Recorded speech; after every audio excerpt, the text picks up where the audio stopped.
Hello, welcome to Aspect Vision. My name is Gaurav Misra and I am a professional communication skill trainer and a soft skill trainer. I have been in this field for a long time.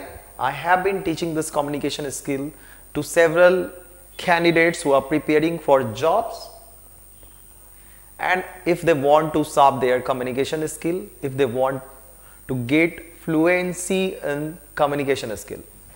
So आज के इस lesson में हम लोग जो पढ़ने वाले हैं वो है हमारा टॉपिक टेक्निकल राइटिंग. ठीक है. So today we are going to learn about the topic technical writing.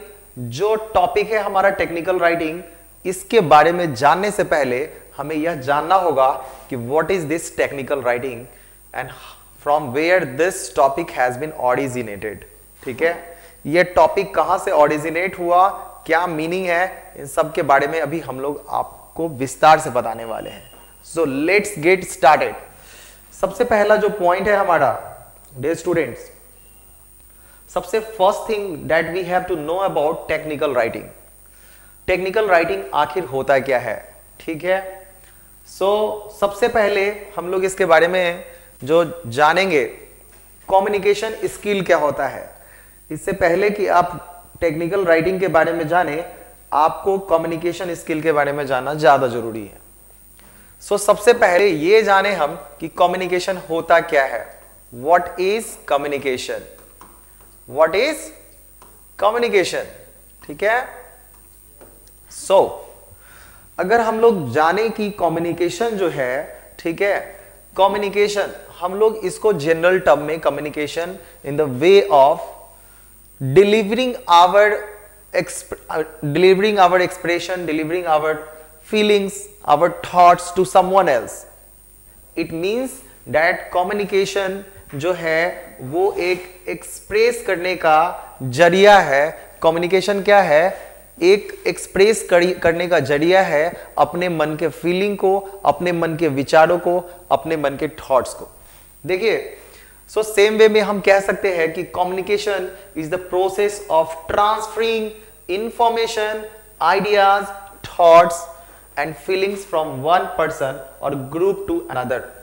ठीक है. यानी कि जो कम्युनिकेशन है वो एक माध्यम है, एक वे है अपने मन के फीलिंग्स, आइडियाज, थॉट को एक्सप्रेस करने का दूसरे लोगों तक. ठीक है. आखिर ये कम्युनिकेशन किस तरह से हम कम्युनिकेट कर सकते हैं. सोर्सेज ऑफ कम्युनिकेशन क्या है. सोर्सेज ऑफ कम्युनिकेशन क्या है. ठीक है. बहुत तरह से वेरियस वेज में डियर स्टूडेंट्स हम लोग अपने कम्युनिकेशन को, अपने मन के थॉट्स को वेरियस वेज में एक्सप्रेस कर सकते हैं. लाइक किस तरह से एक्सप्रेस कर सकते हैं, तो हम लोग एक्सप्रेस कर सकते हैं ओरली बोल सकते हैं, हम किसी को बोल करके एक्सप्रेस कर सकते हैं. ठीक है. दूसरा रिटेन. पहला जो पॉइंट है हमारा ओरली बोल सकते हैं. ठीक है.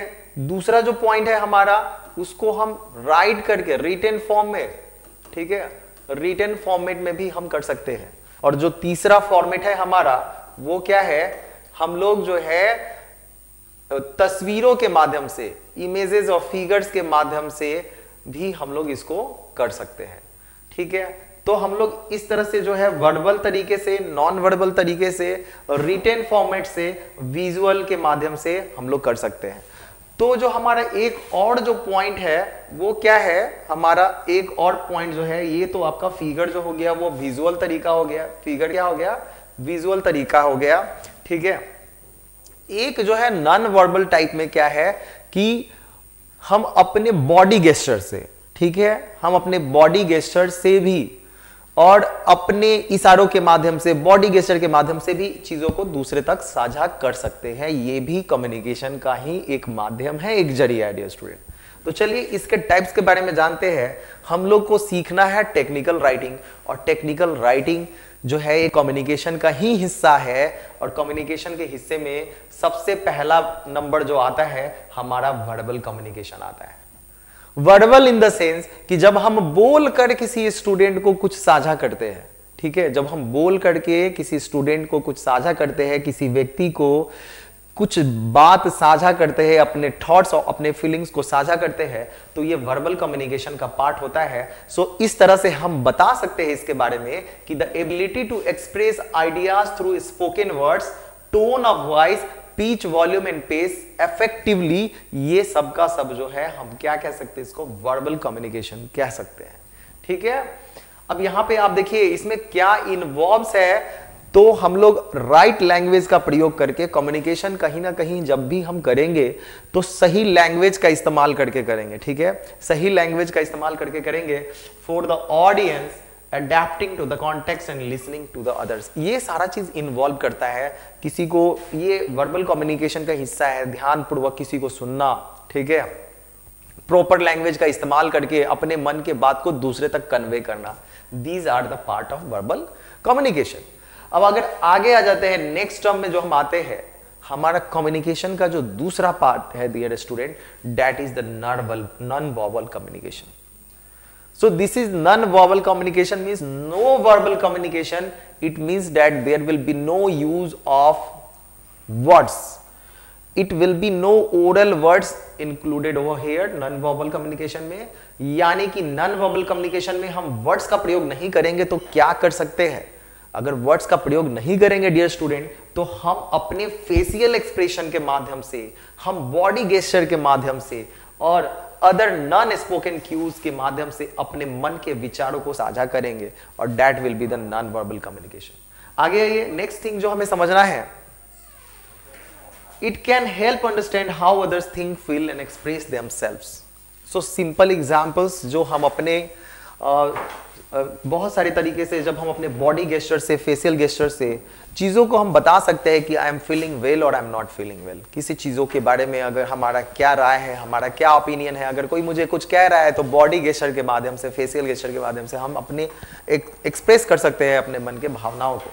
सो that comes under the non verbal communication. Next point जो हमें समझना है dear student, that is the part of the other type of the communication, that is the visual communication. ठीक है, विजुअल कम्युनिकेशन क्या है? विजुअल का मतलब ही है विजुअल, हम लोग कहते हैं ऑडियो विजुअल। ठीक है, तो audio is a different thing but visual is a different thing. Visual means the using of graphics, the using of images, using of figures, that is the part of visual communication. अगर हम अपने विचारों को visual communication के साथ प्रस्तुत करना चाह रहे हैं, इट मींस दैट कि उसमें ग्राफिक्स इंक्लूड होना चाहिए, उसमें इमेजेस इंक्लूड्स होना चाहिए। ठीक है, और उस विजुअल के माध्यम से, वीडियोस, इमेजेस, ग्राफिक्स के माध्यम से हम उसको एक्सप्रेस करेंगे।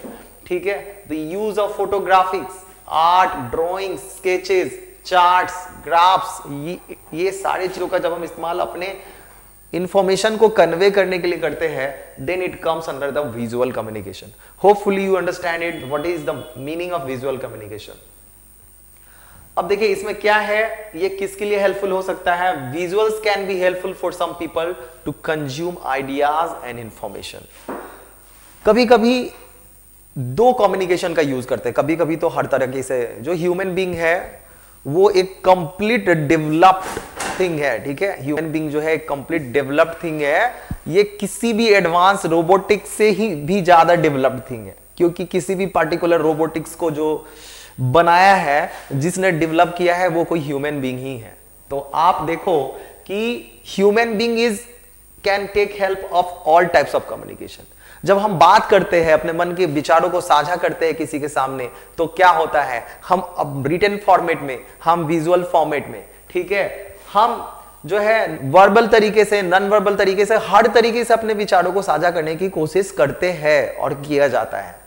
So many times you can see that ये सारे कम्युनिकेशन का इस्तेमाल जो है टुगेदर होता है, साथ में होता है। और सबसे बड़ी बात तो ये है डियर स्टूडेंट कि दो तरीके से अगर हम अपने कम्युनिकेशन को साझा करते हैं तो वो ज्यादा इफेक्टिवली होता है। ठीक है, जैसे कि अभी मैं साझा कर रहा हूं, मैं आपको इशारे से समझाने का भी कोशिश कर रहा हूं। ठीक है, हमारा बॉडी गेस्चर भी आपको इन चीजों को बताने में मदद कर रहा है। चलिए, तो हम तीन तरह के कम्युनिकेशन के बारे में जान चुके हैं। जो नेक्स्ट चीज है हमारे पास, जो नेक्स्ट टॉपिक है, that is the written communication. ठीक है, तो रिटन कम्युनिकेशन के बारे में हम लोग जो है ये जान ले कि लिखा ही है written communication, it means the communication in which we have to write something to convey our message, to deliver our message to some other people. ठीक है, जब हम अपने मन के विचारों को लिख करके दूसरे के सामने प्रकट करते हैं तो वो होता है हमारा written communication. That is the use of written language to convey ideas and information. Tips for improving written communication includes being concise, specific, tailoring the message to the audience and telling a story. खैर, चाहे वो tips जो भी हो, but written communication का मतलब यही है कि हम अपने मन के फीलिंग्स को, अपने आइडियाज को लिख करके जब दूसरे व्यक्ति तक कन्वे करते हैं तो वो होता है, डियर स्टूडेंट, क्या होता है?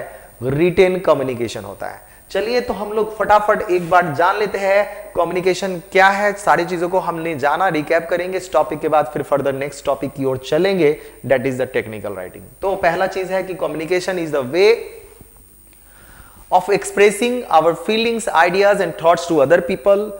Types of communication includes mainly 4 types of communication. That is the verbal communication by speaking using the oral words, comes under the verbal communication. Next, non-verbal communication, where we do not have to speak anything but we can express our ideas by our body, facial body gestures, and vice versa. We can use this non-verbal communication by this gestures and other non-spoken cues. So this is the part of non-verbal communication. The next thing we have visual communication that we have already dealt with. हमने already deal कर दिया आपको visual communication क्या है, और written communication में हम written format का यूज करते हैं, written word का यूज करते हैं, ये बात भी मैंने आपको बता दिया है. चलिए जी, अब नेक्स्ट पॉइंट की तरफ चलते हैं. आखिर राइटिंग क्या है? अब हम लोग आ जाते हैं, सबसे बड़ा चीज जो है, हम लोग जिस टॉपिक को डील करने जा रहे हैं, जिस टॉपिक को हम लोग समझने जा रहे हैं, उस टॉपिक में हमारा है रिटेन कम्युनिकेशन. क्या शामिल है? हमारा रिटेन कम्युनिकेशन शामिल है. तो रिटेन कम्युनिकेशन का ही एक पार्ट जो है डियर स्टूडेंट, वह पार्ट है जिसका नाम है टेक्निकल राइटिंग. आखिर क्या है ये टेक्निकल राइटिंग? क्यों है ये टेक्निकल राइटिंग और किस लिए है यह टेक्निकल राइटिंग? इन सारी चीजों के बारे में हम लोग फर्दर जानेंगे. चलिए जानते हैं. सबसे पहले रिटन कम्युनिकेशन के बारे में आप ऑलरेडी जानते हैं कि it is way of communicating, और it is a way of communication by written words.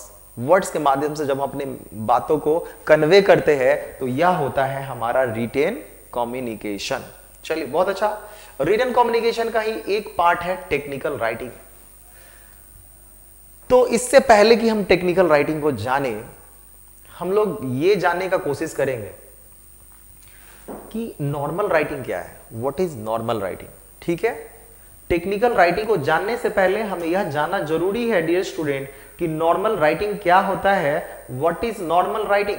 तो आप देखोगे तो आपको पता चलेगा कि नॉर्मल राइटिंग वही राइटिंग है जो हम अपने मन के विचारों को प्रकट करने के लिए अलग अलग तरीकों से, कहानी के रूप में, कविताओं के रूप में, ठीक है, उपन्यास के रूप में, दूसरे तरीके से, ठीक है, जिसमें जो है अपना ब्लॉगिंग के रूप में, पर्सनल राइटिंग, क्रिएटिव राइटिंग, ये सारे चीजें जो है शामिल है. ठीक है, ये सारा चीज जो है नॉर्मल राइटिंग है. फिर टेक्निकल राइटिंग क्या है? सबका सब तो नॉर्मल राइटिंग है, तो फिर टेक्निकल राइटिंग क्या है उसके बारे में भी हम लोग जानेंगे, अभी जानेंगे. तो पहले जानते हैं कि नॉर्मल राइटिंग क्या है. देखिए, नॉर्मल राइटिंग ये है कि इसमें क्रिएटिविटी होती है. क्रिएटिव थिंग्स आर, रचनात्मकता इसमें होगा, एक्सप्रेसिव होगा, चीजों को प्रकट करने का, इसमें अपने आप को एक्सप्रेस करने का, फ्लेक्सिबल स्ट्रक्चर होगा, वेराइड स्टाइल एंड टोन होगा. अलग अलग स्टाइल, अलग अलग टोन होंगे. ठीक है, ये है हमारा नॉर्मल राइटिंग.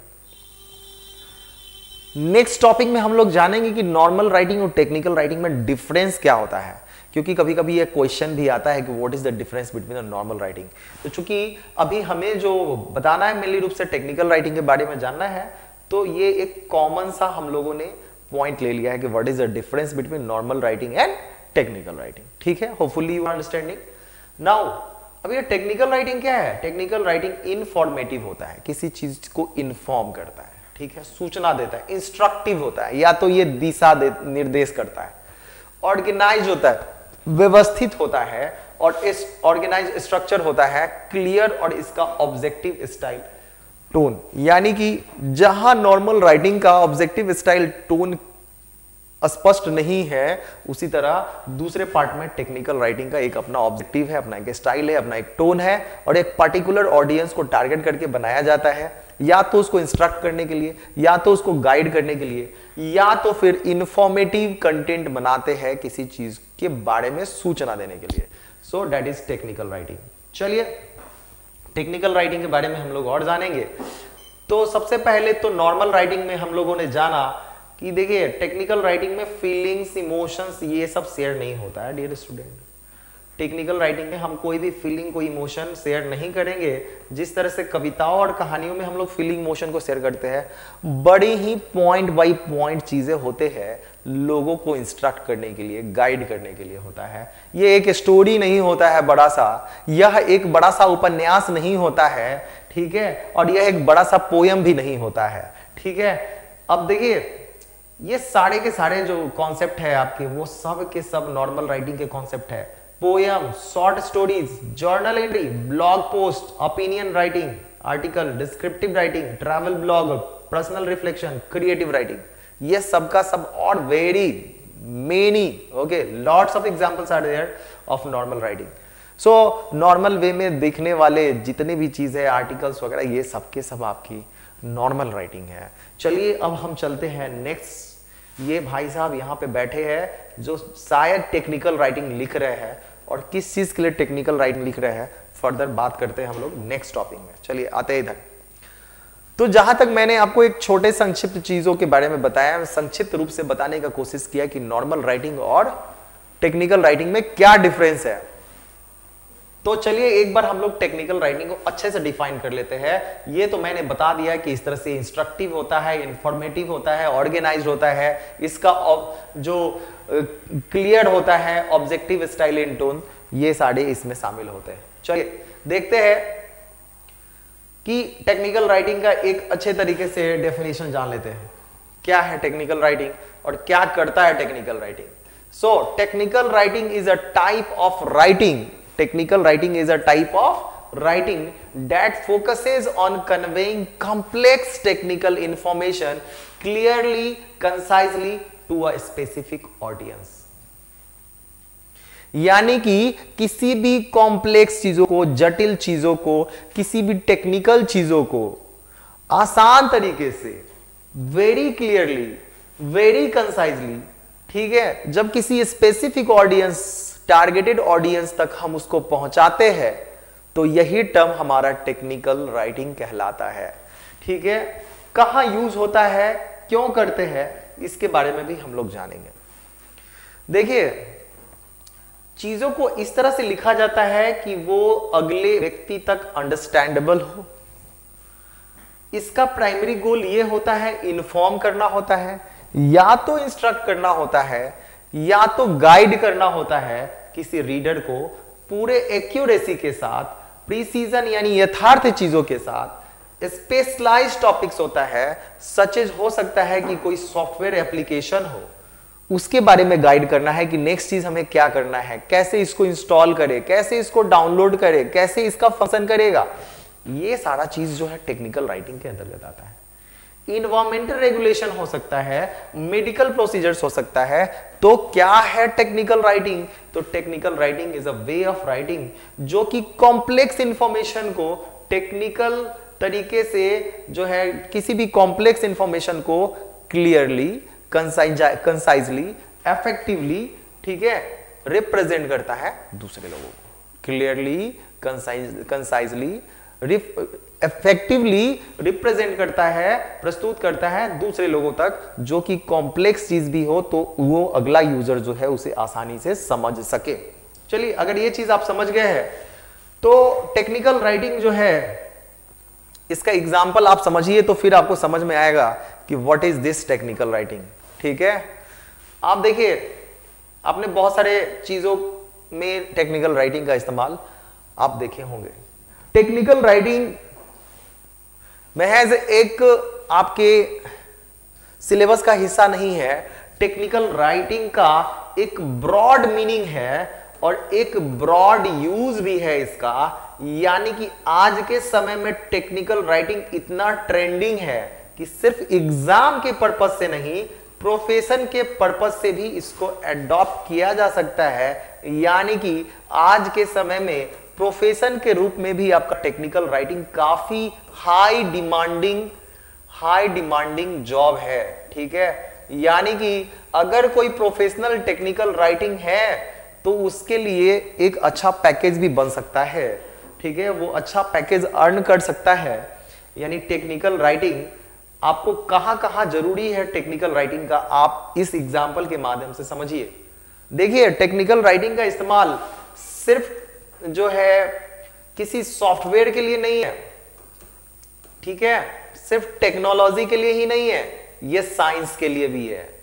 ठीक है, ये साइंस के लिए भी है। आपका जो टेक्निकल राइटिंग है वो साइंस के लिए भी है। ठीक है, रिसर्च के लिए भी है, रिसर्च में भी इसका इस्तेमाल आएगा। साइंस के लिए तो है ही, रिसर्च के लिए तो है ही, साथ में और कहां कहां काम आएगा टेक्निकल राइटिंग? मेडिकल फील्ड में भी है, मेडिकल फील्ड में भी है। यानी कि वो हर एक जगह टेक्निकल राइटिंग जो है यूजफुल हो सकता है, जहां पे कॉम्प्लेक्स इंफॉर्मेशन को सिंपल, ठीक है, कंसाइज, एक्यूरेट वे में लोगों तक प्रस्तुत करना है, अंडरस्टैंडेबल वे में, वो हर जगह टेक्निकल राइटिंग वहां इस्तेमाल किया जाता है। चलिए, तो आपने देखा कि टेक्निकल राइटिंग का इस्तेमाल ना कि सिर्फ टेक्नोलॉजी में होता है, बल्कि साइंस में भी होता है, रिसर्च के लिए भी होता है, मेडिकल फील्ड के लिए भी होता है, और बहुत सारे जगह हम टेक्निकल राइटिंग का प्रयोग करते हैं। That is it is highly demanding job भी है टेक्निकल राइटिंग के लिए। ठीक है, ये बहुत ही अच्छा प्रोफेशन भी है। चलिए, कहां कहां यूज होता है ये टेक्निकल राइटिंग का यूज कहां कहां होता है? आप देखो, यूजर मैनुअल्स आप लोग देखे होंगे। यूजर मैनुअल्स, यूजर मैनुअल्स में क्या है? यूजर मैनुअल्स में यह होता है कि यूजर को गाइड किया जाता है। सॉफ्टवेयर इंस्टॉलेशन गाइड्स, आप देखोगे कि इन चीजों पे जो लिखा हुआ है कितने अच्छे तरीके से लिखा रहता है। ठीक है, काफी अच्छे तरीके से लिखा रहता है। लाइक स्टेप नंबर 1, ठीक है, step number 1, step number 2, okay, step number 2, step number 3, step number 3, इसमें लिखा रहेगा कि आप इस तरह से करो। यूजर गाइड, क्या नाम है इसका? User guide. ठीक है, यूजर गाइड में आप देखो, तो यूजर गाइड में आप देखोगे कि चीजों को बड़ी अच्छे तरीके से समझाया गया है। ठीक है, स्टेप 1 में दिया रहेगा कि आप इस बॉक्स को ओपन करें या फिर इस एप्लीकेशन को ओपन करें। इस एप्लीकेशन के बाद नंबर 2 में आपको ये ऑप्शन आने वाला है, नंबर 3 में आपको ये ऑप्शन आने वाला है, नंबर 4 में आपको ये ऑप्शन आने वाला है, और इजी वे में। और आप साथ में बगल में क्या देखोगे? बगल में आप देखोगे कि उसमें विजुअल्स का भी प्रयोग किया गया है। विजुअल्स का प्रयोग यानी कि वहां पे ग्राफिक्स का प्रयोग किया गया है। यानी कि एक तो रिटन फॉर्मेट में लिख ही दिया गया है, साथ में बगल में ग्राफिक का भी प्रयोग दिया गया है कि कुछ लोग तो ग्राफिक देखकर ही काम कर सकते हैं। कुछ लोग क्या कर सकते हैं? ग्राफिक को देख करके ही सीख सकते हैं, जान सकते हैं। ठीक है, और कुछ लोगों को अगर ग्राफिक में दिक्कत है तो वहां रिटन फॉर्म में लिखा रहता है इंस्ट्रक्शंस 1 2 3 4, इस तरह से वो कर सकते हैं, उस तरह से वो क्या कर सकते हैं? चीजों को पढ़ सकते हैं, चीजों को जान सकते हैं। ठीक है, किसी मोबाइल फोन के डब्बे के अंदर जो रखा गया यूजर मैनुअल से, उसका यही काम है। सॉफ्टवेयर इंस्टॉलेशन गाइड का यही काम है। अब आइए, बहुत सारी चीजें हम लोग आगे भी डिस्कस करने हैं, तो ये सारी इसके एग्जांपल है। API documentation, service legal agreement, press release, case studies, white papers, company documents, request for proposals, annual reports, business plans, medical research and reports. मैंने पहले ही बताया कि ये सिर्फ टेक्नोलॉजी नहीं है, मेडिसिन में भी है, ये साइंस में भी है। ठीक है, हर क्षेत्र में टेक्निकल राइटिंग का इस्तेमाल हो सकता है। चलिए, बहुत अच्छा, ये सारे चीज अगर आप समझ गए हैं डियर स्टूडेंट, तो अगला पॉइंट जो हमें समझना है, हमें बारीकी से जानना है कि आखिर टेक्निकल राइटिंग का प्रयोग कहां कहां होता है, किस किस संदर्भ में होता है। ठीक है, उसके एग्जाम्पल्स क्या है, इसको समझना भी बहुत जरूरी है। तो मैंने कुछ एग्जाम्पल्स आपको बताया। चलिए, इस एग्जाम्पल को हम लोग डिटेल में पढ़ेंगे। ठीक है, सबसे पहला जो एग्जाम्पल है my dear student, the first example is that कि विजुअल कम्युनिकेशन के माध्यम से चीजों को रिप्रेजेंट किया जाता है। ठीक है, विजुअल कम्युनिकेशन के माध्यम से चीजों को क्या किया जाता है, रिप्रेजेंट किया जाता है। दैट इज कि कोई भी इंस्ट्रक्शन बुक में आप देखोगे कि इंस्ट्रक्शन के साथ साथ, ठीक है, जो उसका गाइड होता है, जो उसका यूजर मैनुअल होता है, इंस्ट्रक्शन के साथ साथ वहां पे साथ में क्या दिया रहेगा, फिगर दिया रहेगा, open the box like this. ठीक है, नंबर 2, ठीक है, do this, next step, number 3 next step, इस तरह से वहां पे गाइड दिया रहता है। तो ये ना विजुअल कम्युनिकेशन भी वहां पे दिखाया रहता है, ग्राफिक्स दिया रहता है, इमेजेस दिया रहता है, फिगर दिया रहता है। क्या है यहाँ पे, provide step by step instructions. ठीक है, स्टेप बाय स्टेप इंस्ट्रक्शन दिया रहेगा, how to use a product और सर्विस, कैसे किसी प्रोडक्ट को यूज करे, सर्विस को कैसे यूज करे, ये सब वहां इंस्ट्रक्शंस दिया रहता है, यही सब तो रहता है। अब आगे देखते हैं, नेक्स्ट टॉपिक जो है हमारा ऑडियंस, किसके लिए जरूरी होता है ये, एंड यूजर्स और कंज्यूमर्स। जो हमारे कंज्यूमर है, किसी प्रोडक्ट का इस्तेमाल कर रहे हैं, ठीक है, उस प्रोडक्ट का इस्तेमाल करने के लिए उनका कैसे उसका इस्तेमाल किया जाए, स्टेप बाय स्टेप सारे गाइडलाइन उसमें दिए रहते हैं। तो इसके जो ऑडियंस हो गए वो कौन है, एंड यूजर्स हो गए, जो यूज करने वाले हैं, या फिर कंज्यूमर्स है। कंटेंट क्या क्या होता है भाई इस तरह के कम्युनिकेशन में, इंस्टॉलेशन गाइड्स होता है, यूजेज इंस्ट्रक्शंस दिया रहता है, ट्रबल शूटिंग टिप्स दिया रहता है, मेंटेनेंस इंफॉर्मेशन दिया रहता है कि कैसे मेंटेन में रखे। जैसे कि आपका एक बाइक है, बाइक का जो सर्विस बुक मिलता है, उस सर्विस बुक में दिखा रहता है कि कितने से कितने डिस्टेंस चलने पर आपको फिर से उसको मेंटेनेंस में ले जाना है, उसको सर्विसिंग करवाना है, ये सारा चीज वहां पे मेंशन रहता है। चलिए, अब ये चीज अगर आप देख लिए तो अब एग्जांपल समझिए, user guides for electronics, software manuals, appliance instructions, ये सारे चीजें वहां रहते हैं। यस और नो, इन सब में विजुअल कम्युनिकेशन का प्रयोग होता है। चलिए नेक्स्ट टाइप में देखते हैं, what is the next type. The next type is that technical reports. देखिए, रिपोर्ट्स कई तरह के होते हैं, रिपोर्ट राइटिंग में हम लोग इसके बारे में पढ़ेंगे। रिपोर्ट राइटिंग में कई तरह के रिपोर्ट होते हैं, कैसे लिखा जाता है, क्या फॉर्मेट होता है, क्या स्ट्रक्चर होता है, वो आपके सिलेबस का हिस्सा है और पूरे डिटेल में पढ़ना है, तो इसके बारे में हम पढ़ेंगे। लेकिन रिपोर्ट का मतलब ही होता है कि किसी चीज को जो है उसके ऑब्जर्वेशन को किसी के सामने प्रस्तुत करना। रिपोर्ट का मतलब ही है कि किसी पार्टिकुलर चीजों के लिए जो ऑब्जर्वेशन है, उस ऑब्जर्वेशन को दूसरे तक प्रस्तुत करना, that is the report writing. चलिए जानते हैं कि पर्पस क्या है। पर्पस यही है कि document technical research, document technical research, project findings और एक्सपेरिमेंट्स, ये सब इसका उद्देश्य है। क्या है, डॉक्यूमेंट टेक्निकल रिसर्च के बारे में, प्रोजेक्ट फाइंडिंग के बारे में और एक्सपेरिमेंट्स, इसमें जो होता है कोई भी एक्सपेरिमेंट हुआ तो उसका रिपोर्टिंग करना, बताना कैसे, दैट इज। ऑडियंस क्या हो सकता है, कोई टेक्निकल प्रोफेशनल, कोई स्टेक होल्डर, ठीक है, कोई डिसीजन मेकर हो सकता है। इसका टेक्निकल रिपोर्ट का जो ऑडियंस यानी जिसको टारगेट करके लिखा जाता है टेक्निकल रिपोर्ट्स, उसका जो टारगेटेड ऑडियंस हो सकता है, कोई टेक्निकल प्रोफेशनल हो सकता है, स्टेक होल्डर हो सकता है, डिसीजन मेकर्स होता है। स्टेक होल्डर के बारे में आप जरूर सुने होंगे, किसी भी पार्टिकुलर प्रोफेशन से, किसी भी पार्टिकुलर बिजनेस से जो जुड़े हुए लोग होते हैं, स्टेक होल्डर्स होते हैं, चाहे वो कंज्यूमर हो, चाहे वो, ठीक है, एम्प्लॉय हो, चाहे वो शेयर होल्डर हो, ठीक है, यानी जितने भी लोग हैं सबके सब जो है स्टेक होल्डर के ही हिस्से होते हैं। होपफुली स्टेक होल्डर क्लियर है। डिसीजन मेकर, कोई डिसीजन ले रहे हैं तो भाई टेक्निकल रिपोर्ट वहां पे उसके लिए भी लिखा जाता है। कंटेंट क्या होता है इसके अंदर, एब्स्ट्रैक्ट होता है, क्या है चीज उसके बारे में जानकारी, इंट्रोडक्शन होता है, तरीका दिया रहता है, रिजल्ट दिया रहता है, डिस्कशन होता है, कंक्लूजन होता है, रेफरेंस दिया रहता है। यही तो होता है रिपोर्ट राइटिंग। और इस रिपोर्ट राइटिंग के बारे में फर्दर हम लोग पढ़ने वाले हैं, बट आगे के क्लास में। एग्जांपल्स में है कि research reports, engineering reports, scientific report. पहले भी बता चुका हूं कि टेक्निकल राइटिंग हर जगह इस्तेमाल होता है। चलिए दूसरा नंबर जो है व्हाइट पेपर्स। अब व्हाइट पेपर्स का मतलब ये नहीं समझ जाइएगा कि दिस इज व्हाइट पेपर, है तो पेपर ही, है तो एक document he. White paper is a type of document, लेकिन इसका उद्देश्य क्या होता है, क्यों लिखा जाता है, तो इसमें जो है, इसमें इसका जो उद्देश्य होता है, ठीक है ना, इसका उद्देश्य ये रहता है डियर स्टूडेंट, व्हाइट पेपर में, ठीक है, सबसे पहले इसका उद्देश्य रहता है provide authoritative reports on complex issues often advocating for a specific solution. बड़ी ही डिटेल में बारीकी से हर एक चीज के बारे में लिखा रहेगा कि भाई इसका बैटरी इतना इतना है, इसका सिस्टम इतना है, इसका पावर कंजम्पशन इतना है, इतने समय तक चल पाएगा, इतने समय तक इसकी जरूरी इसमें चार्ज होने की जरूरत है। तो कोई भी चीज, और खास करके ऑथोरेटिव रिपोर्ट्स होते हैं, ये छोटे छोटे बाड़ी की चीजों के लिए नहीं है, ठीक है। इंडस्ट्री के प्रोफेशनल के लिए है ये व्हाइट पेपर्स, पॉलिसी मेकर के लिए है, स्टेक होल्डर्स के लिए है। कंटेंट क्या रहता है, कोई भी प्रॉब्लम है उसका स्टेटमेंट दिया रहेगा, ये प्रॉब्लम है, उसके बैकग्राउंड इंफॉर्मेशन के बारे में जानकारी दिया रहेगा। उसके बाद प्रोपोज्ड सॉल्यूशन, क्या सॉल्यूशन हो सकता है, बेनिफिट क्या है, और केस स्टडीज के बारे में व्हाइट पेपर्स में डिटेल में लिखा रहता है कि भाई ये सिनेरियो था, इसका केस स्टडी गहरी अध्ययन किया गया और इसका जो कंक्लूजन है यह निकला। यह सबका सब किस में आ जाएगा, व्हाइट पेपर्स में आ जाएगा।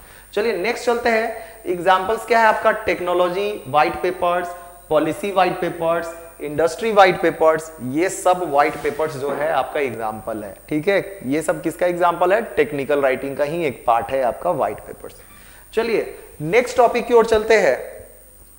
अगला नंबर है जो स्टूडेंट्स, वो है केस स्टडीज। देखिए चाहे वो साइंस हो, ठीक है, चाहे वो साइंस हो, चाहे वो रिसर्च हो, चाहे वो कोई भी एक टॉपिक हो, ठीक है, उस टॉपिक के बारे में जब हम गहरा अध्ययन करते हैं, विश्लेषण करते हैं किसी कॉन्टेक्स्ट को लेकर के, तो उसको हम लोग कहते हैं केस स्टडीज, ठीक है।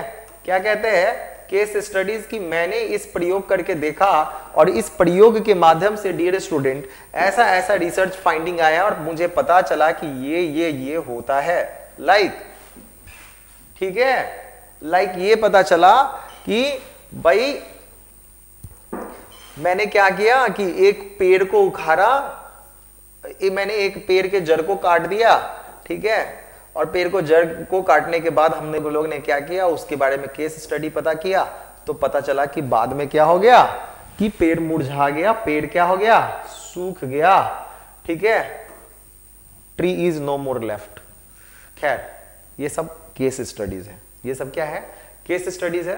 देखिए पर्पस क्या है वो तो पता हो गया, ठीक है, एनालाइज पार्टिकुलर इंस्टेंसेस और इवेंट्स टू इलुस्ट्रेट प्रिंसिपल्स और लेसन्स लर्न्ड। जो भी लेसन्स हमने लर्न किया, जो भी प्रिंसिपल है, जो सिद्धांत है, उसके बारे में इलुस्ट्रेट करना, उदाहरण के साथ प्रस्तुत करना, किसी पर्टिकुलर इंस्टेंस को जो है एनालाइज करना, उसका विश्लेषण करना, ये सब इस केस स्टडी का उद्देश्य होता है डियर स्टूडेंट्स, ठीक है। Hopefully you are understanding the topic carefully.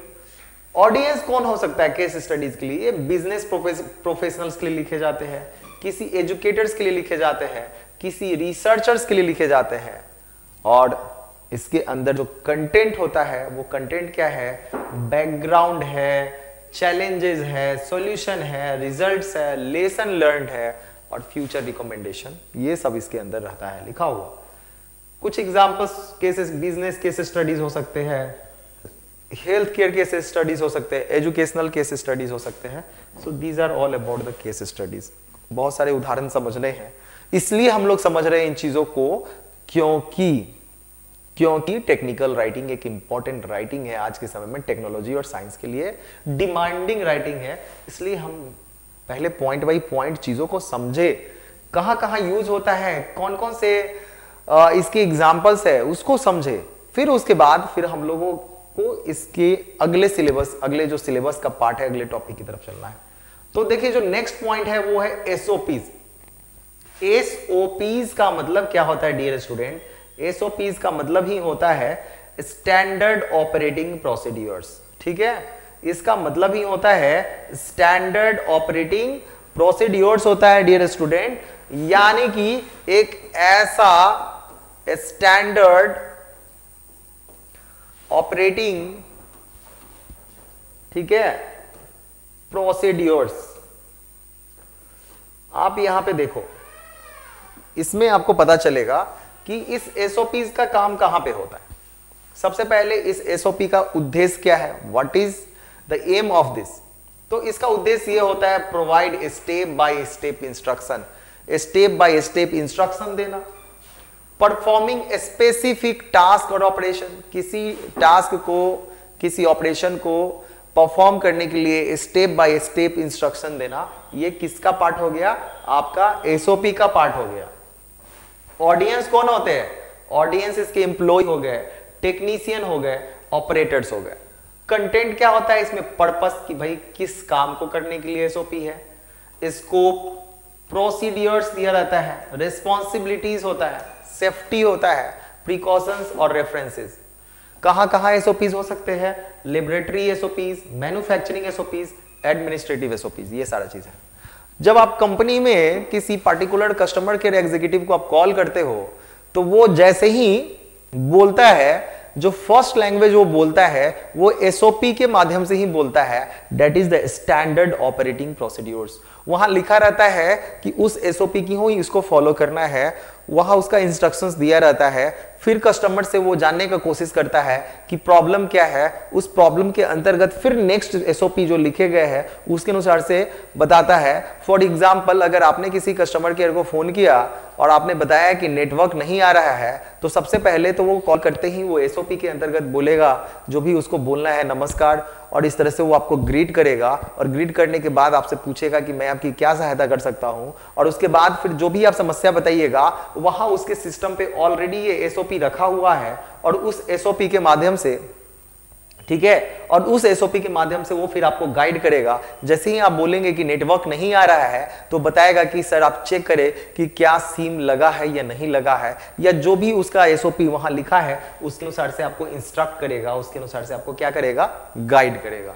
तो ये सारा एसओपी होता है। और बहुत सारी जगह एसओपी का प्रयोग होता है, स्टैंडर्ड ऑपरेटिंग प्रोसीड्यूर्स का होता है कि ये चीज हो रहा है तो ये चीज होना चाहिए। ये मेडिसिन फील्ड में हो सकता है, ये टेक्नोलॉजी फील्ड में हो सकता है, ये साइंस के फील्ड में हो सकता है कि अगर ये समस्या हो रहा है तो उसका सॉल्यूशन इस एसओपी के अंतर्गत वहां पे मेंशन है।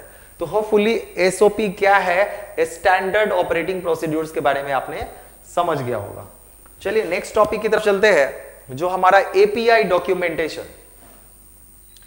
सो होपफुली आप एपीआई डॉक्यूमेंटेशन के बारे में पहले से अवेयर होंगे, क्योंकि already you are student of, you are already engineers, right, you are studying about it. तो जो भी सॉफ्टवेयर से जुड़े होंगे एपीआई डॉक्यूमेंटेशन के बारे में जो है, ठीक है। Application programming interface, API application programming interface, क्या है उद्देश्य एपीआई डॉक्यूमेंटेशन का। सबसे पहले यह जानना जरूरी है कि इसका डॉक्यूमेंटेशन का क्या जरूरी है। Describe how to use software application programming interface, ठीक है ना। एप्लीकेशन प्रोग्रामिंग इंटरफेसेस कैसे यूज करे सॉफ्टवेयर का, ये इसमें लिखा रहता है। दूसरा, ऑडियंस कौन होगा, तो ऑडियंस होगा डेवलपर्स होगा, प्रोग्रामर्स होगा, ये सब होगा। डेवलपर के हाथ में ही उसको ये जाना रहता है कि एपीआई का डॉक्यूमेंटेशन कैसे यूज करे। प्रोग्रामर्स जो होता है, ये एपीआई डॉक्यूमेंटेशन ज्यादा उन्हीं को काम में आता है, जो डेवलपर होते हैं, प्रोग्रामर्स होते हैं, उन्हीं को ये पता होता है या उन्हीं के काम में आता है। कंटेंट क्या होगा, and point description, request and response formats, authentication methods, code examples इसमें दिया रहता है, ठीक है।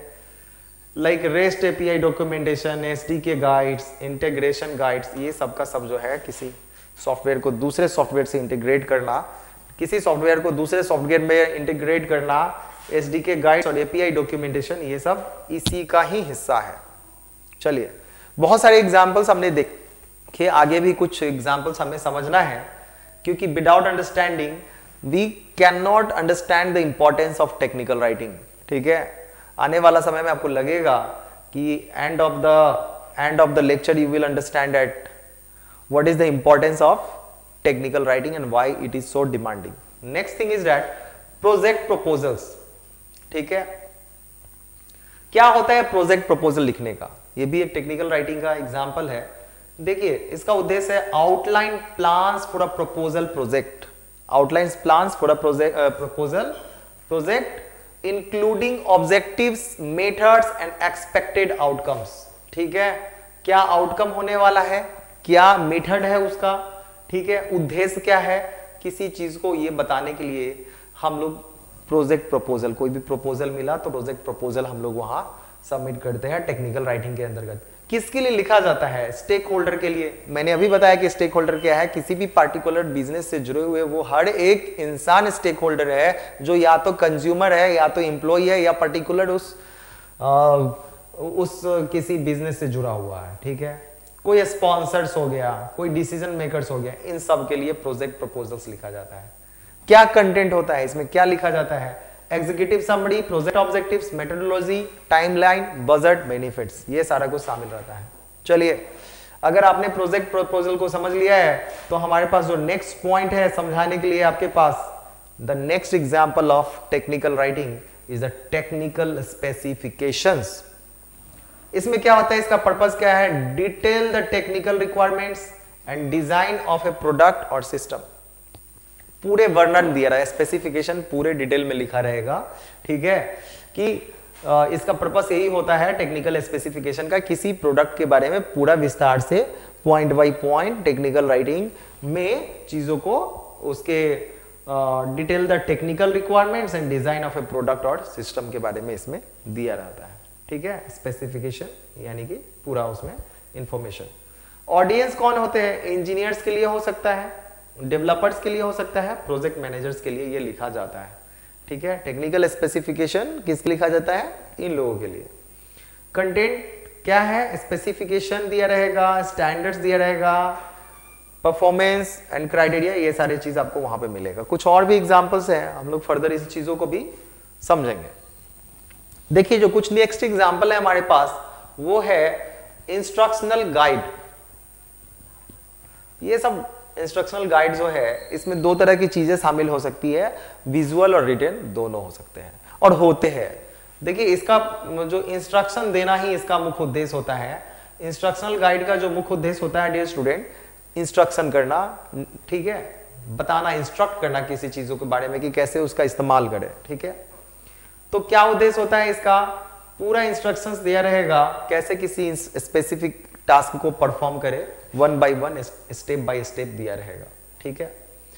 इसके ऑडियंस वो सारे लोग हो सकते हैं जो पार्टिकुलर उस प्रोडक्ट को यूज कर रहे हैं। जो भी उस प्रोडक्ट को यूज कर रहे हैं उस प्रोडक्ट के यूजर्स जो है इसके इंस्ट्रक्शन गाइड के ऑडियंस हो सकते हैं, यानी कि एंड यूजर हो सकते हैं, एम्प्लॉइज हो सकते हैं, स्टूडेंट हो सकते हैं, जो भी उस प्रोडक्ट को यूज करेंगे वो। कंटेंट क्या रहता है, तो स्टेप बाय स्टेप इंस्ट्रक्शन दिया रहता है, इलस्ट्रेशन होता है, फैक्ट्स इसी में लिखा रहता है, ठीक है। Frequently asked question. एग्जाम्पल क्या है, किसी को हाउ टू गाइड वाला जो बुकलेट है, ट्रेनिंग मैनुअल है और वर्कशॉप गाइड्स, ये सब इसके एग्जाम्पल है। चलिए, बहुत अच्छा, यहां तक हम लोग समझ गए हैं मेंटेनेंस एंड ऑपरेशन मैनुअल्स, ठीक है। मेंटेनेंस एंड ऑपरेशन मैनुअल्स, जैसा इसका नाम ही है, आप समझ गए होंगे कि इस तरह के टेक्निकल राइटिंग का इस्तेमाल जो है किसी मेंटेनिंग के बारे में, जो है किसी चीजों को ऑपरेटिंग सिस्टम के बारे में इंस्ट्रक्शन के लिए लिखा जाता है, ठीक है। किसी चीज को कैसे मेंटेनेंस कैसे करे, उसका रख रखाव कैसे करे, ठीक है। ऑपरेशन मैनुअल्स का यही काम है। इसका ऑडियंस कौन सा हो सकता है, कोई टेक्नीशियन के लिए हो सकता है कि भाई कैसे इसको ठीक करे, कैसे मेंटेन करके रखे, कैसे इंजीनियर्स के लिए हो सकता है, ऑपरेटर्स के लिए हो सकता है। यानी कि अगर कोई बड़ा सा जनरेटर है तो मेंटेनेंस एंड ऑपरेशन मैनुअल्स में वो हर चीज लिखा होगा कि पर्टिकुलर किसी सिचुएशन में अगर वो डैमेज हो जाता है, किसी कारण से उसमें कोई एरर आ जाता है, तो हम उस एरर को कैसे रेक्टिफाई करें। चलिए आगे चलते हैं नेक्स्ट टॉपिक की ओर। मैंने आपको बताया रिसर्च पेपर्स, जो भी हमारा रिसर्च पेपर है वो सब तो आपका टेक्निकल राइटिंग का ही हिस्सा है। जो नेक्स्ट हमारे पास टॉपिक है डेटा शीट्स है। डेटा शीट्स में भी जो है प्रोवाइड डिटेल टेक्निकल इंफॉर्मेशन दिया रहता है किसी भी प्रोडक्ट के बारे में। डिटेल टेक्निकल इंफॉर्मेशन, छोटे से छोटे बड़े से बड़े चीजों जो उसमें इस्तेमाल किए गए हैं उसके बारे में डिटेल में इंफॉर्मेशन आपको डेटा शीट में मिल जाएगा, ठीक है। इसमें स्पेसिफिकेशन मिल सकता है, फीचर मिल सकता है, एप्लीकेशन इंफॉर्मेशन हो सकता है। एग्जाम्पल्स इसका हो सकता है इलेक्ट्रॉनिक कंपोनेंट डेटा शीट हो सकता है, मटेरियल डेटा शीट हो सकता है और प्रोडक्ट स्पेसिफिकेशन शीट हो सकता है। चलिए नेक्स्ट है हमारा प्रोसेस डॉक्यूमेंटेशन। इसमें क्या है, document process and work flow. Process को गाइडलाइन करने के लिए इसका काम होता है प्रोसेस डॉक्यूमेंटेशन का, ठीक है। तो इसमें किसके लिए लिखा जाता है, किसी एम्प्लॉय के लिए होता है, किसी प्रोसेस मैनेजर के लिए होता है, ऑडिटर्स के लिए होता है। प्रोसेस डॉक्यूमेंटेशन ऑन फ्लोर जब जॉब होता है, प्रोसेस में जब कोई एम्प्लॉय होता है तो उनके लिए ये प्रोसेस डॉक्यूमेंटेशन में उनके काम करने के तरीकों के बारे में क्या करना है, ये सब दिशा निर्देश जो देगा वो टेक्निकल राइटिंग प्रोसेस डॉक्यूमेंटेशन के अंतर्गत आता है। जैसे कि business process documentation, quality control process, work flow documentation, ये सारा चीज इसके अंदर आता है। नेक्स्ट है आपका सॉफ्टवेयर डॉक्यूमेंटेशन। क्या आएगा इसमें? सॉफ्टवेयर डॉक्यूमेंटेशन है, यानी कि उसमें सॉफ्टवेयर के बारे में सारा कुछ रहेगा। Provide information on software usages and development, कैसे इसका यूज करें, कैसे इसका डेवलपमेंट के बारे में जानकारी दिया रहेगा। कौन कौन से ऑडियंस हो सकते हैं सॉफ्टवेयर डॉक्यूमेंटेशन का? तो यूजर्स हो सकते हैं जो इसको यूज करेंगे, डेवलपर हो सकते हैं और आईटी प्रोफेशनल हो सकते हैं। क्या दिया रहेगा? यूजर गाइड दिया रहेगा और डेवलपर डॉक्यूमेंटेशन, रिलीज नोट्स, ये सब दिया रहेगा। और ये बहुत तरह के एग्जांपल्स आपके सामने हैं, that is the software user manuals. चलिए नेक्स्ट जो है वो है पॉलिसी और प्रोसीड्योर डॉक्यूमेंट्स। पॉलिसी मेकर्स किसी पार्टिकुलर का प्रोसीड्योर क्या है, उसका प्रक्रिया, वो सारा चीज समझाने के लिए इसका प्रयोग होता है, that is the policy and procedure documents. देखिए कैसा पॉलिसी, भाई किसी कंपनी में काम करते हो, ठीक है, कहीं कहीं किसी, आपने इस टर्म का नाम सुना होगा कहीं, ZTP, जीरो टॉलरेंस पॉलिसी। क्या रूल है? अगर आपने ऐसा काम किया तो आपको ZTP हो सकता है, आप काम से बाहर एग्जिट कर दिए जाओगे, ठीक है। तो ये एक पॉलिसी बन गया और ये पॉलिसी जो है इसी पॉलिसी प्रोसीड्यूर डॉक्यूमेंट के अंतर्गत आता है, ठीक है। ये कंपनी के पॉलिसी नीति नियम के बारे में है। आईटी सिक्योरिटी पॉलिसी क्या है, कंप्लायंस प्रोसीड्यूर्स पॉलिसी क्या है, हर चीज, हर कंपनी, हर एक प्रोडक्ट अपना एक पॉलिसी रखता है। उस पॉलिसी, उस टर्म्स कंडीशन को हम लोग पॉलिसी एंड प्रोसीड्यूर डॉक्यूमेंट के अंतर्गत ही देखते हैं। नेक्स्ट पॉइंट जो है हमारा दीज डिटेल पॉइंट, ये तो सारा चीज हमने ये जान गया कि भाई क्या क्या है, ठीक है ना, क्या क्या चीज है, ये सब के बारे में हम लोग जाने। अब देखिए लास्ट चीज जो हम लोगों को जानना है वो जानना है कि इतने सारे एग्जाम्पल्स जानने के बाद हमें यह पता चला कि नॉर्मल राइटिंग में और टेक्निकल राइटिंग में क्या अंतर है। जहां नॉर्मल राइटिंग एक्सप्रेसिव होता है वहीं टेक्निकल राइटिंग इंप्रेसिव होता है और काफी क्या होता है, करेक्ट होता है, क्लियर होता है, कंप्लीट होता है, कंसिस्टेंट होता है और चेंजेबल होता है। यानी कि इतने सारे टेक्निकल राइटिंग के बारे में जानने के बाद जो हमें यह जानकारी प्राप्त हुआ कि टेक्निकल राइटिंग की ये 5 चीज जो होते हैं, जो ये 5 एडवांटेज होते हैं, वो ये होते हैं बड़ी ही कंसाइज तरीके से, बड़ी ही क्लियर तरीके से और पूरे कंप्लीट इंफॉर्मेशन के साथ, कंसिस्टेंट टर्म के साथ और चेंजेबल टर्म्स के साथ, इन सारे चीजों को हमारे सामने जब रिप्रेजेंट किया जाता है तो वह टेक्निकल राइटिंग का हिस्सा हो जाता है। चलिए जान ले कि थोड़ा थोड़ा एग्जांपल के साथ कि करेक्ट कैसे होता है। अगर हमें सही इंफॉर्मेशन नहीं देंगे, सही गाइडलाइन नहीं करेंगे तो फिर बहुत सारा मिस्टेक हो सकता है, बहुत बड़ा प्रॉब्लम हो सकता है, ठीक है।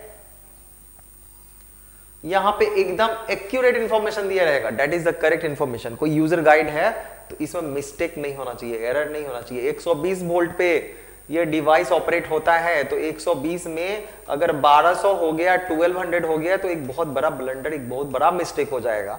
इसलिए ये टेक्निकल राइटिंग करेक्ट इंफॉर्मेशन देता है। दूसरा, क्लियर होना चाहिए, साफ साफ होना चाहिए, ठीक है। यहां स्पष्ट लिखना है कि आपको सेव बटन पे क्लिक करना है किसी चेंजेस को सेव करने के लिए। तो आप देखो इतने बड़े चीजों को बड़ी आसानी तरीके से मेंशन करके बता दिया, click on the save button to save your changes. तो यानी कि बातों को क्लियर करके रखा जा रहा है, कंप्लीट इंफॉर्मेशन होगा, अधूरा इंफॉर्मेशन नहीं हो सकता है। जैसे कि to install the software, download the installer from our website, run the accurate file and follow the screen instruction. ये सारा कुछ बता दिया कि जो है किस तरह से, दो एग्जाम्पल, एक एग्जाम्पल इसमें आपको शामिल किया गया है। चलिए नेक्स्ट है कंसिस्टेंट। कहने का मतलब है कि स्थिर होना, एक जैसा होना। कंसिस्टेंट का मतलब हो गया कि स्थिर होना, एक जैसा होना। यानी कि फ्रीक्वेंटली आप टर्म को यूज नहीं करेंगे ताकि जो भी कंज्यूमर है या फिर जो इसके एंड यूजर है उनके अंदर किसी भी तरह का कंफ्यूजन क्रिएट हो, वैसा कोई टर्म को यूज नहीं करना है।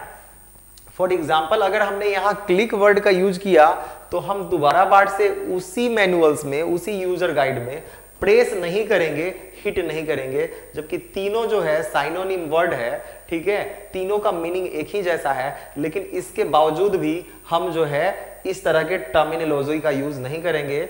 हमको कंसिस्टेंट रहना पड़ेगा, यानी कि अगर हम क्लिक यूज कर रहे हैं तो क्लिक ही यूज होगा, ना कि प्रेस और हिट होगा, ठीक है। तो ये कंसिस्टेंट हो गया। चेंजेबल कैसे है? To update the firmware visit our support page regularly for the latest version and installation guide. तो एक ही ये इंफॉर्मेशन लिखने से बार बार इसको बदलना नहीं पड़ेगा। यहां पे साफ साफ लिख दिया गया है कि अपने सॉफ्टवेयर को, अपने फर्मवेयर को अपडेट करने के लिए हमारे वेबसाइट पे आइए, लेटेस्ट वर्जन का वेबसाइट, लेटेस्ट वर्जन का लिंक वहां दिया रहेगा, वहां पे जाके आप अपडेट कर लीजिएगा। यानी कि ये ऐसा लिख दिया गया कि इसमें बार बार टर्मिनोलॉजी को चेंज नहीं करना पड़ेगा। एक बार जो अपडेट हो गया सो हो गया, दूसरे बार यूजर खुद समझ जाएगा कि this is the latest version. यानी इसमें ये चेंजेबल हो गया। क्या चेंजेबल हो गया कि एक ही टर्म लिखा और बाद में जो भी अपडेट है इसमें जाएगा और इस टर्म को बदलना भी नहीं पड़ेगा। चलिए, तो इस तरह से हमने इसके 5 C's के बारे में मैंने आपको बताया। नेक्स्ट टॉपिक फिर हम लोग फर्दर आपसे मिलेंगे और उस पर डिस्कशन करेंगे। आज के लिए इतना ही। Thank you so much. फिर मिलते हैं नेक्स्ट क्लास में।